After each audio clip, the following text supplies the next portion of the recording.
Novocaine stars Jack Quaid as Nathan Payne.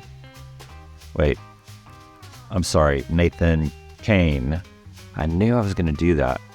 Nathan Kane has a condition where he, of course, feels no pain. He's just an average guy who works as the assistant manager at San Diego Bank and Trust. He's always worrying about the ways he could die without knowing it, that he lets it control his life.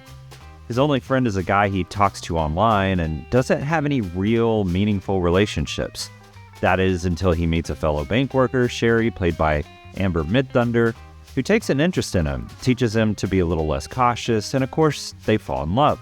But when three guys in Santa costumes come in to rob the bank that they work in, led by Simon, played by Ray Nicholson, and kidnap Nate's girlfriend, Nate forgets his fears and chases after them, determined to get Sherry back, and uses his ability to resist pain to help him find the girl and become the hero, sort of. Directed by Berk and Robert Olsen, who directed a few smaller films, they bring their take on the action blockbuster. So a couple of fun film facts. This film is based in San Diego, but was shot in Cape Town, South Africa for some reason. Is California just way too expensive to make movies there now? And how does that work with the whole new tariff thing? Also, this movie has sort of the same theme as an Indian film called The Man Who Feels No Pain that was made in 2018. There are a few things that made this movie really work for me, but the anchoring point that really made this movie work, in my opinion, was Jack Quaid.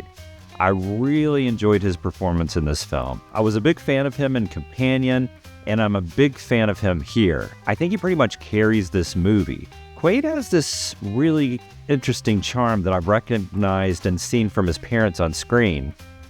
His parents being Dennis Quaid and Meg Ryan.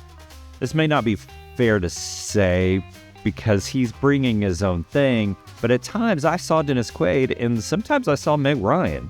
It was kind of strange, but also kind of comforting in the same way.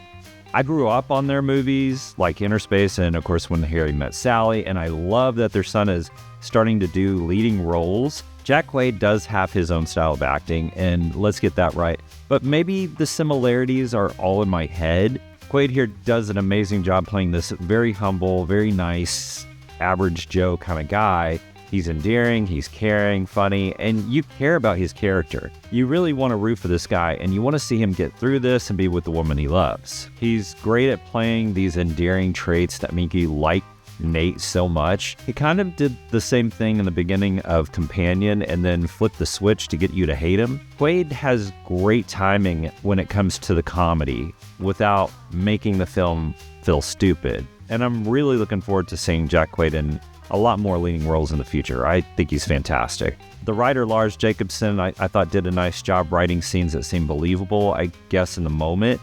If you think too much after about the events of this film, it sort of loses its ground. But Jacobson did a really great job writing a more detailed account of what it could be like to live without a sense of pain and the dangers you'd have to be aware of. In the beginning of the film, you see these tennis balls on every corner of a desk or a piece of furniture that he could accidentally and unknowingly run into. Nate blends all of his food so he doesn't accidentally chew his tongue and bleed to death without knowing it. It shows you the dangers, but it makes it fun and funny at the same time and doesn't take itself seriously. I enjoyed Ray Nicholson as the bad guy, Simon. Nicholson is the son of Jack Nicholson, if you didn't know, and it was kind of cool to see Quaid and Nicholson together as the next generation of their superstar parents. Nicholson is pretty brutal in this film and plays Simon in a psychotic, scary, violent sort of way that you would expect to see his dad, Jack Nicholson, in The Departed.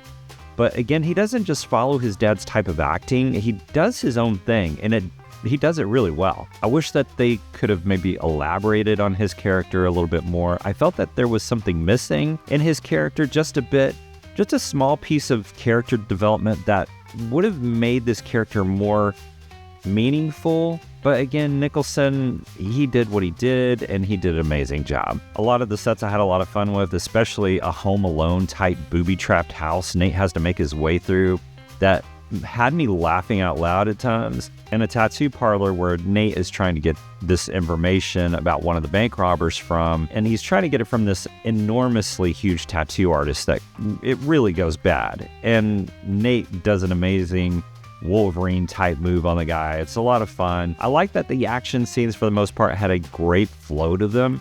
but at the same time felt a little chunky because Nate obviously isn't a fighter, and he's unsure of himself for most of the film.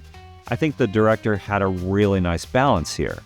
There are a few things that I thought could have been a little better. For example, Jacob Batalon's character Roscoe.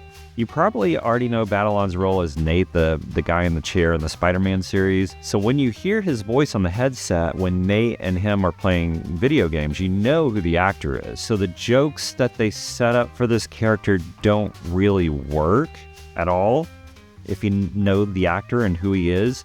He's not really in this movie that much, so those jokes were really needed to really work. Amber Midthunder as Sherry was pretty good.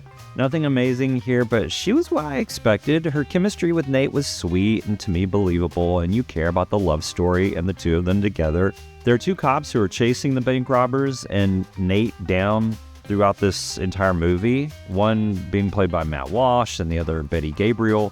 Matt Walsh's character, Detective Coltrane, was sort of funny, nothing over the top, laugh out loud funny, but I appreciated his I don't want to be here attitude throughout the film, like he's one day away from retirement, with cheesy cop quotes like, "This is a bad day to quit drinking," but he takes his own little twist on that old cliche, which I thought was kind of cool. I think with just a little better writing, he could have made a better memorable character that I would have enjoyed more. There are a few twists in this film that I thought were pretty obvious, but when they were revealed, I heard huge gasps of unbelief in the theater, so maybe it was just me. It was sort of strange that these events happen on Christmas Eve, and yeah, you get the Santa Claus costumes from the bank robbers. There is absolutely no other reference to Christmas in this movie. I mean, at all. No decorated houses, no Christmas trees or lights. And that seems like a missed opportunity because in the same kind of vein, Home Alone used tree ornaments as weapons.